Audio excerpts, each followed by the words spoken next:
Salam kemerdekaan 69 tahun. Jadi video ni khas untuk orang yang berusia 69 tahun ataupun sesiapa yang berminat nak hadiahkan kakak 1 gram sempena bulan merdeka di Public Gold. Okey tuan-puan, hari ni saya berada dekat Menara Public Gold, Jalan Tun Razak, Kuala Lumpur di level G. Okey. Level G tuan-puan. Di sini tuan-puan terdapat ada sekitar 9 ke 10 mesin emas ATM. Hari ni saya ambil peluang untuk keluarkan kad merdeka 1 gram di Public Gold. Jom tengok. Okey. Ini adalah antara mesin emas ATM di Public Gold tuan-puan. Ada banyak sangat design. Okey, daripada sekecil-kecil 0.25 gram hingga 100 gram tuan-puan. Cumanya hari saya nak keluarkan item 1 gram. Okey, kita pergi tengok. Wah, banyaknya design. Design durian, design love, design manggis. Okey. Tapi tuan-puan, hari saya nak keluarkan design kemerdekaan. Design apa ni? Bendera emas.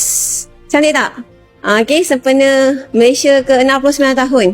Okey, bila tuan-puan nak keluarkan, ada 2 cara. Satu, tuan-puan sesiapa yang berbajet besar, sekitar RM665, boleh beli terus. Yang kedua, kalau tuan-puan nak jimat mudah, tuan-puan boleh belajar simpan di akaun GAP ni. Akaun Public Gold macam ni tuan-puan. Tuan-puan boleh simpan serendah RM100, kumpul sampai 1 gram.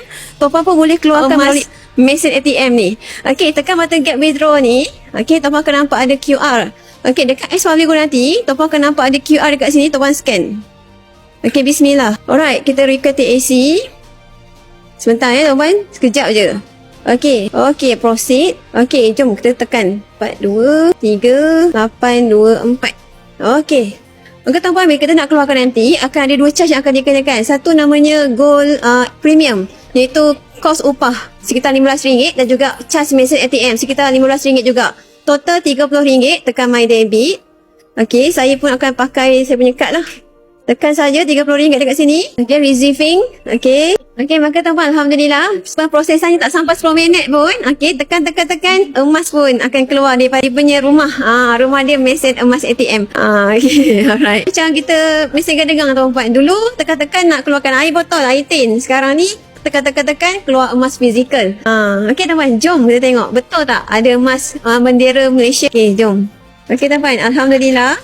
Jap. Betul tak emasnya? Ini adalah emas 1 gram bendera Malaysia tuan-puan. Jadi senang saja nak menerima di Public Gold tuan-puan.